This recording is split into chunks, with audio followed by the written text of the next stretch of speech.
Nung nagka-demandahan kami noon, bawal magsalita sa tag-order ba tawag doon, di ba? Media. So, nagkabati kami, nagkaayos. Actually, nagkaayos because I respect him kasi nakilala ko siya as Rustum. Hindi ko siya nakilalang Bibi. Malungkot nga ako nung naging Bibi. Kasi, ba't ka nalungkot? Kasi ni Bibi, di ba? Parang nalulungkot kasi doon yung nakilala ni Rustum. Anyway, going back, parang nag-umpisa yung away namin. Yung ratrata na yon.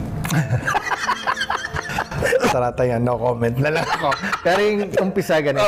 Kasi si Robin, kapitbahay ko sa Fairview. Talagang 1, 2, 3, 4, 5 houses away.